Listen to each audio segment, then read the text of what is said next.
Film ini dibuka dengan suara percakapan antara pemandu berita dan narasumbernya di sebuah tayangan televisi. Pembahasan tentang krisis yang tercipta karena pandemi membuat mata Esther terpaku pada layar televisi di rumahnya itu. Tak seberapa lama, ia pun memanggil anak angkatnya yang bernama Alexa untuk turun ke lantai bawah dan membantunya bersih-bersih rumah. Hari itu rencananya teman-teman Esther akan datang dan menginap di sana selama beberapa hari. Bilisan mo na. Nakahiwa na yun isa sa... Okay, sige, ingat kayo ha. See you. Tanpa mengetuk pintu terlebih dahulu, Leo yang baru saja pulang dari supermarket langsung menerobos masuk ke dalam kamar mandi. Alexa yang saat itu sedang buang air kecil sontak kaget dan buru-buru menaikkan celananya. Tanpa rasa bersalah, Leo langsung menyuruh sang anak angkat untuk mengangkut bahan makanan yang baru saja ia beli. Sebelum kembali pergi, Leo berpesan pada Alexa untuk memberitahu Esther kalau dirinya akan pulang nanti malam. Pakisabi sa nanay mo, gabi na ako uuwi. Sementara itu di gudang, Esther sedang sibuk mencari papan permainan mahjong dibantu oleh seorang asisten rumah tangga bernama Ted. Tak berselang lama, rumah itu kedatangan Ason dan Willow, teman-teman Esther yang sebelumnya telah menjalani tes PCR dan dinyatakan negatif. Dilihat dari gelagat ketiga sahabat itu, nampaknya pandemi telah membuat mereka tak bersua cukup lama. The face that refresh. Sembari menunggu kedatangan salah seorang teman lagi yang bernama Amparo, Esther mengajak Ason dan Willow untuk ngopi di dalam rumah. Dua tamu itu pun terperangah melihat kecantikan Alexa, anak angkat Esther yang dianggap layak jadi seorang artis. Menjelang senja, tibalah Amparo di rumah Esther bersama seorang sopirnya. Kehadiran wanita itu otomatis membuka permainan mahjong yang rencananya akan diadakan selama 3 hari berturut-turut.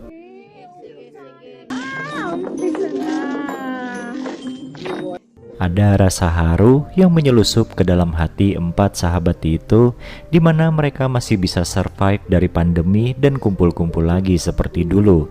Sementara suasana sedang mengharu biru di meja mahjong, dapur keluarga Esther didatangi oleh sopir Amparo yang nampak sangat kelaparan.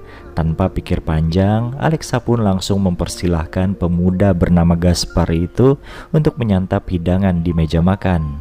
Pwede na ba kumain? Oo naman, ikaw yung... Sige. Bersama Ted, sang asisten rumah tangga bertubuh tambun, Alexa menyiapkan semua menu makan malam untuk teman-teman ibunya. Ketiga tamu di rumah itu pun tak heran kalau makanan yang dibuat Alexa serba enak karena latar belakang pendidikan gadis itu yang merupakan siswi di sekolah jurusan tata boga. Sambil menyantap makan malam mereka, Esther dan teman-temannya berbincang seputar tren yang terjadi selama pandemi. Tanpa sepengetahuan kedua orang tua angkatnya, halaman belakang rumah telah dijadikan tempat ngudut favorit oleh Alexa. Gaspar yang kebetulan menyantap makan malamnya di sana terlihat senang karena mendapat teman ngobrol berparas cantik. Setelah saling mengenal nama satu sama lain, Gaspar pun tak sungkan untuk bertanya nama akun Instagram dari Alexa. Ito, ano yung username mo? Alexa. Melihat Amparo berjalan menuju mobil, dengan sigap Gaspar langsung menyusul majikannya itu. Setelah berbincang singkat dengan sang suami via telepon, Amparo meminta Gaspar untuk memijatnya di dalam mobil.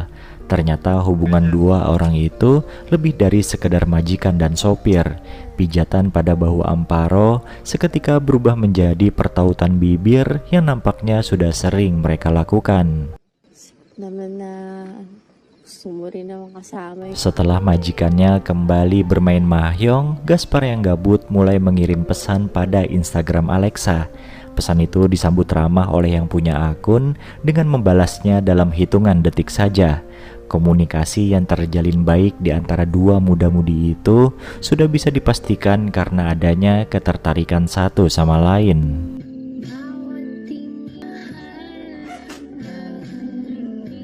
Sesuai perkataannya pada Alexa beberapa jam yang lalu, malam itu Leo pulang ke rumah dan langsung menyapa teman-teman Esther. Kehadiran pria berjambang itu sontak merubah suasana yang awalnya riang jadi terasa dingin dan kaku. Setelah memastikan istrinya lagi asik bermain mahjong, Leo mengendap masuk ke dalam kamar sang anak angkat.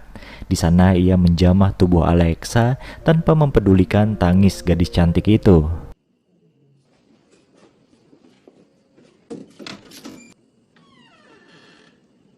Telepon dari debt collector di pagi hari membuat suasana hati Leo jadi berantakan. Emosi pria paruh baya itu pun makin memuncak setelah menyaksikan Alexa sedang bercengkrama dengan Gaspar di pinggir kolam renang.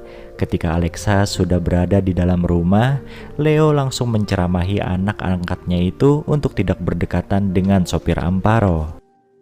Driver, tigilan mo yung kalan. Mamamahay ko to. Kolam renang menjadi tempat favorit bagi penghuni rumah Esther dan para tamunya untuk menikmati sarapan pagi itu. Orang-orang yang ada di sana seketika terperangah melihat Alexa mulai melepas pakaiannya dan menceburkan diri ke kolam renang.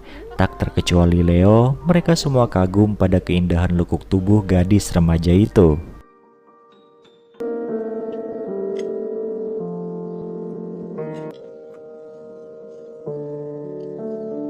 Perilaku Alexa kala itu dianggap sebuah provokasi oleh Leo yang merasa punya hak penuh atas tubuh sang anak angkat.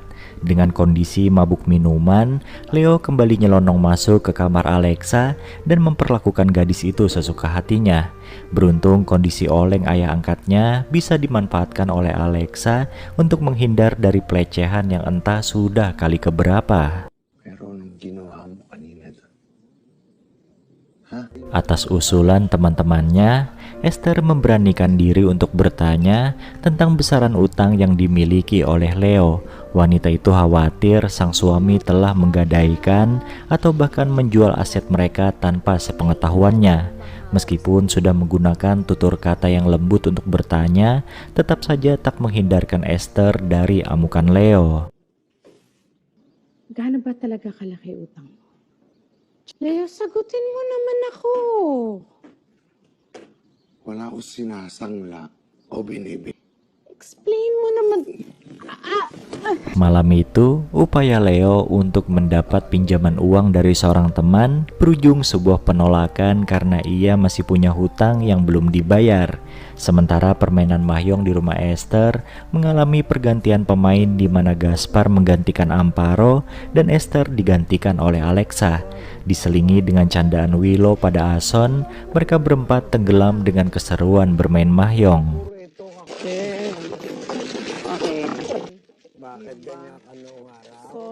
Setelah beberapa kali putaran, Willow, Ason, Alexa, dan Gaspar sepakat untuk menyudahi permainan mahjong mereka malam itu. Entah kerasukan jin apa, Alexa dan Gaspar yang kebagian tugas bersih-bersih nekat bermesraan di atas meja mahjong.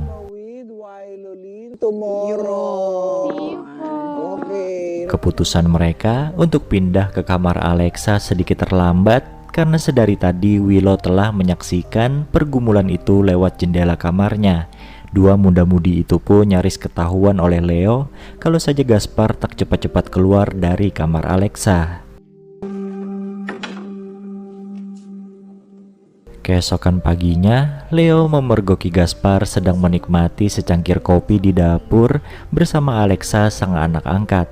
Tanpa banyak basa-basi, pria berwajah sangar itu langsung mengusir Gaspar dari dapurnya. Percakapan Alexa dan Gaspar pun berlanjut di mobil Amparo, membahas niatan Alexa untuk melarikan diri dari rumah itu. Pero siya bumubuhay sa amin ni Mama. Mereka lantas kaget melihat sosok Amparo dari kejauhan yang sedang berjalan menuju mobil. Dengan bersembunyi di dalam bagasi mobil, Alexa berhasil menghindar dari Amparo. Namun ia harus mendapati sebuah kenyataan pahit kalau Gaspar berselingkuh dengan majikannya sendiri.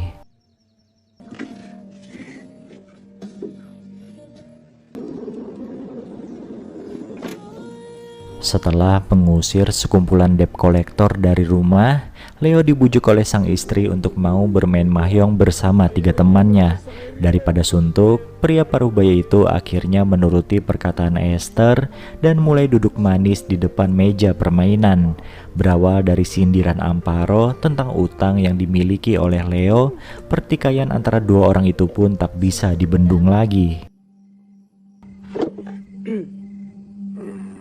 Dengan alasan ingin rehat sebentar, Leo dan Amparo ternyata punya niat yang sama, yaitu mengambil senjata mereka masing-masing. Setelah membeberkan perilaku tak senonoh Leo pada Alexa, Amparo langsung melayangkan tembakan yang mengenai kuping Leo. Pria itu lantas mengamuk dan membalas tembakan Amparo. Alhasil serangan Leo merenggut 2 nyawa sekaligus. Bukan hanya Amparo, tapi juga Gaspar yang kebetulan berada di sana.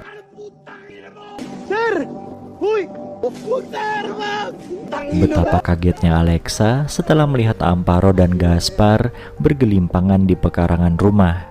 Gadis itu sontak berlari menjauh dari kejaran Leo yang sedang menggenggam senjata.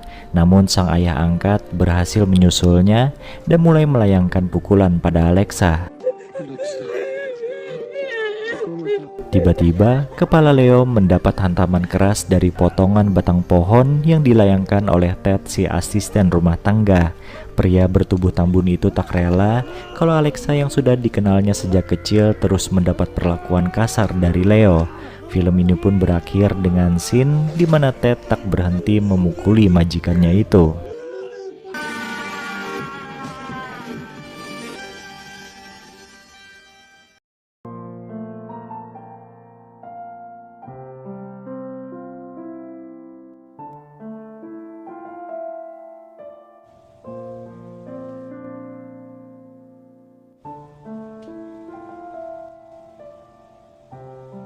Film ini akan berfokus pada seorang istri bernama Joyce. Beberapa bulan setelah menikah dengan pria bernama Marcus, Joyce harus menerima kenyataan pahit di mana suaminya itu jatuh sakit dan sekarang dalam kondisi koma. Dikarenakan biaya rumah sakit sangatlah mahal, Joyce pun memutuskan untuk merawat suaminya di rumah saja. Diketahui kalau Joyce ini bekerja sebagai penyanyi di sebuah bar dan suaminya hanyalah tukang tato. Di tempat yang berbeda diperlihatkan seorang wanita cantik dan kaya raya bernama Astrid.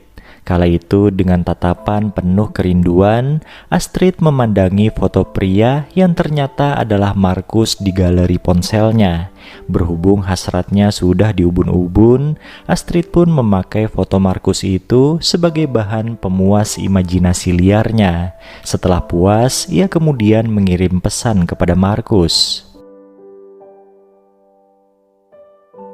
Joyce yang saat itu sedang memegang ponsel Marcus sontak terkejut karena ada wanita yang menghubungi suaminya dan mengajak ketemuan di hotel.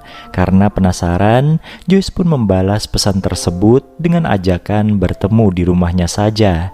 Selang beberapa menit kemudian, Astrid tiba di rumah itu dan langsung disambut dengan perlakuan kasar dari salah satu temannya Joyce. Di sana Astrid dikasih paham kalau Marcus sedang koma. Dengan ekspresi syok, wanita itu pun meminta maaf, kemudian bergegas pergi dari tempat itu. Di perjalanan pulang, Astrid terkenang kebersamaannya dengan Marcus. Penghasilan Marcus sebagai tukang tato ternyata tidak cukup untuk menghidupi rumah tangganya dengan Joyce. Dan oleh karena itu, tanpa sepengetahuan sang istri, Marcus menjual jasa layanan ranjangnya kepada wanita lain. Nah, salah satu wanita itu adalah Astrid. Saking terpuaskannya dengan layanan Marcus, Astrid ini sampai jatuh cinta kepadanya. Sebenarnya, pekerjaan Joyce sebagai penyanyi di bar tidak disukai Marcus karena istrinya itu sering digoda para pria hidung belang di sana. Namun tabungan mereka yang semakin menipis memaksa Joyce untuk bertahan pada pekerjaan itu. Bahkan saking terdesaknya, Joyce sampai nekat melayani hasrat seorang pria di bar dengan imbalan sejumlah uang. Di perjalanan pulang dari bar, Joyce yang mabuk berat akhirnya tergeletak di pinggir jalan.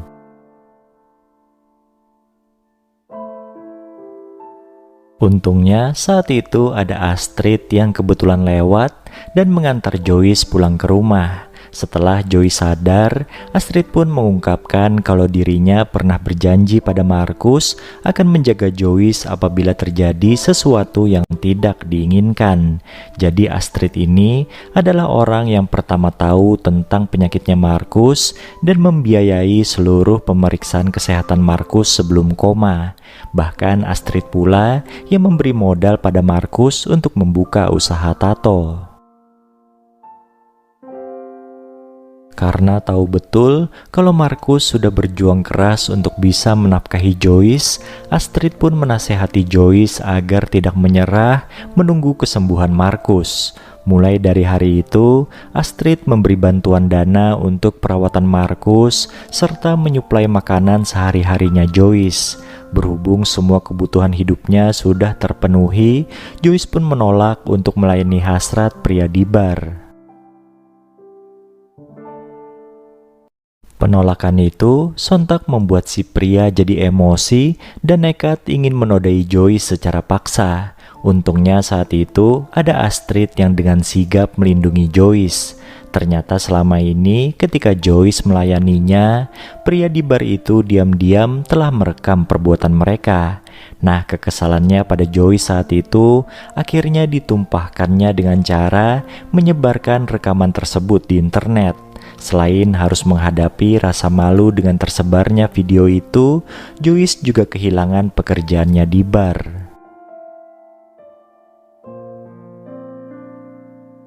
Di tengah keterpurukannya itu, Joyce menghubungi Astrid untuk menemaninya ngobrol. Dengan kondisi mabuk minuman, Astrid bilang kalau dirinya iri dengan kebersamaan Markus dan Joyce. Terlihat jelas Markus sangat mencintai Joyce. Makin malam, curhatan dua wanita itu pun makin dalam hingga akhirnya mereka terbawa suasana dan bermesraan. Keesokan paginya, sebelum Astrid pulang dari rumahnya, Joyce berpesan agar mereka melupakan kejadian kemarin malam. Ajaibnya, setelah Astrid pulang, Markus tiba-tiba bangun dari komanya. Kabar bahagia itu diterima Astrid lewat pesan di ponselnya. Berhubung statusnya adalah seorang selingkuhan, Astrid pun urung untuk menampakkan diri di hadapan Markus dan keluarganya. Meskipun sudah sadar, Markus sudah tidak bisa normal seperti dulu lagi. Geraknya masih sangat terbatas dan membutuhkan bantuan dari orang lain. Setelah lama tidak terdengar kabarnya, suatu hari Astrid menemui Joyce di rumahnya. Pertemuan itu akhirnya menyadarkan keduanya kalau mereka saling mencintai satu sama lain. Selesai bermesraan, Astrid bilang dirinya akan pindah ke luar negeri. Ia sadar Markus lebih membutuhkan Joyce. Di akhir film diperlihatkan Joyce yang kembali bernyanyi di bar lain ditemani oleh Markus, sedangkan Astrid memulai hubungan baru dengan wanita lain.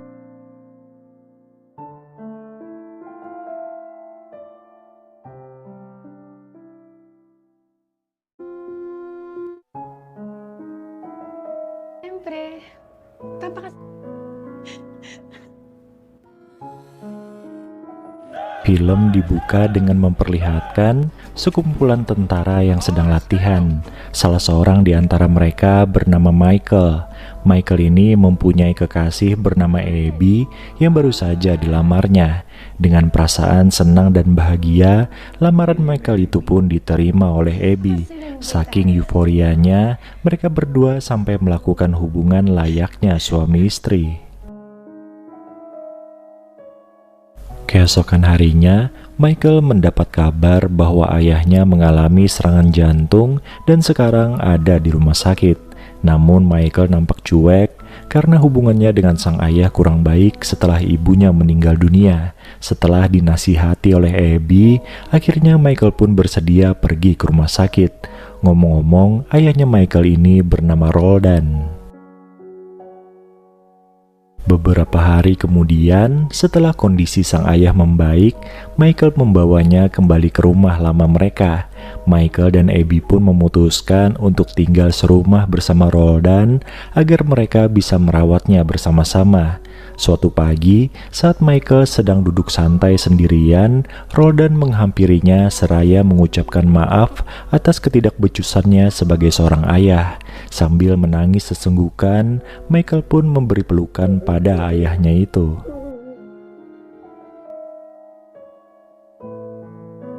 Suasana di rumah itu pun jadi hangat seiring dengan membaiknya hubungan Michael dan Roldan. Suatu hari, Michael dan rekan-rekannya dibebankan sebuah misi oleh sang komandan untuk menangkap penjahat yang sangat berbahaya. Sang komandan pun berpesan sebelum berangkat mereka harus berpamitan dulu dengan keluarga masing-masing.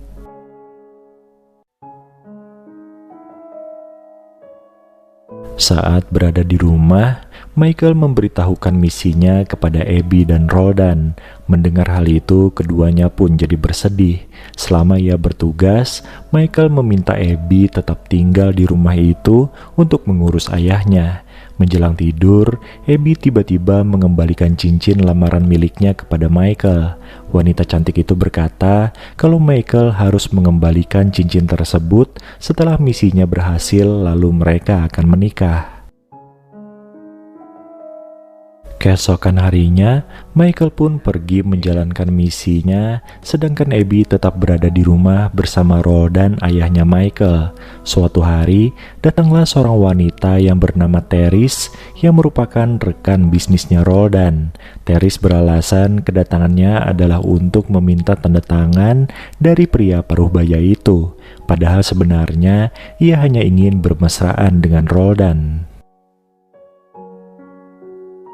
Di sisi lain, perlu diketahui kalau Abby, tunangannya Michael, adalah seorang perawat di sebuah panti jompo. Suatu hari, Abby menyadari ada seorang rekan kerja pria yang naksir padanya. Dengan lemah lembut, Abby menjelaskan pada pria itu jika ia sudah bertunangan dan tidak tertarik untuk menjalin hubungan dengan pria lain. Scene kemudian berpindah pada Michael yang sedang berjuang melawan komplotan penjahat. Sayangnya dalam insiden itu, Michael terkena terjangan peluru dan langsung kehilangan kesadarannya. Kabar meninggalnya Michael pun sampai ke telinga Abby dan Roldan yang segera mengadakan pemakaman untuk pria itu. Keduanya terlihat sangat terpukul atas apa yang menimpa Michael.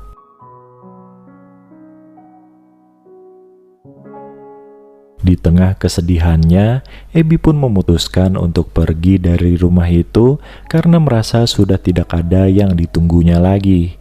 Namun Roldan segera mencegahnya dengan perkataan almarhum Michael akan bahagia jika Abby tetap di sana. Akhirnya Abby pun mengurungkan niatnya dan menjalani hari-hari selanjutnya di rumah itu dengan penuh isak tangis. Seiring berjalannya waktu, Abby dan Roldan yang sama-sama kehilangan kini saling menguatkan. Bahkan hubungan mereka malah kebablasan dengan melakukan hubungan layaknya suami istri. Suatu hari, Abby mendapat kabar mengejutkan bahwa Michael ternyata masih hidup dan sekarang sedang dirawat di rumah sakit. Mengetahui fakta tersebut, Abby dan Roldan seperti menerima kabar baik sekaligus kabar buruk. Setelah kondisi Michael agak baikan, mereka pun membawanya pulang ke rumah. Meskipun selamat dari insiden itu, Michael ternyata mengalami trauma. Sampai-sampai ketika bermesraan dengan Abby, Michael hampir saja menghabisi tunangannya itu. Di sisi lain, Teris yang jengkel pada perubahan sikap Roldan padanya, lantas berusaha mempengaruhi mental Michael. Ia bilang kalau Abby telah berselingkuh dengan pria lain.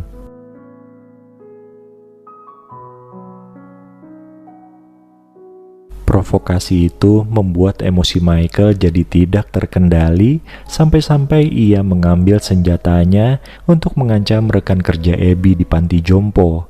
Ketika ada waktu untuk ngobrol berdua dengan Roldan, Abby menyatakan perasaannya kalau ia lebih mencintai Roldan dibanding Michael. Setelah lama tidak bermesraan sejak kembalinya Michael, sore itu keduanya pun kembali melakukannya. Beruntung perbuatan mereka tidak tertangkap basah oleh Michael yang tak lama setelah itu pulang ke rumah.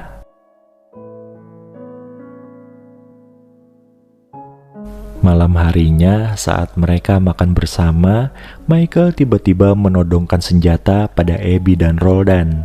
Ternyata tadi sore, Michael melihat perbuatan tidak senonoh dua orang itu. Saking sakit hatinya, Michael sampai ingin menghilangkan nyawanya sendiri. Sin kemudian maju ke depan, di mana ketiga orang itu sudah hidup sendiri-sendiri. Suatu hari, Roldan mendatangi rumah kos Michael dan memberikan surat dari Abby. Dengan berurai air mata, Michael membaca surat tersebut yang berisi permintaan maaf serta sedikit nasihat. Akhirnya film ini pun ditutup dengan scene di mana Michael mengunjungi Roldan yang kembali dirawat di rumah sakit.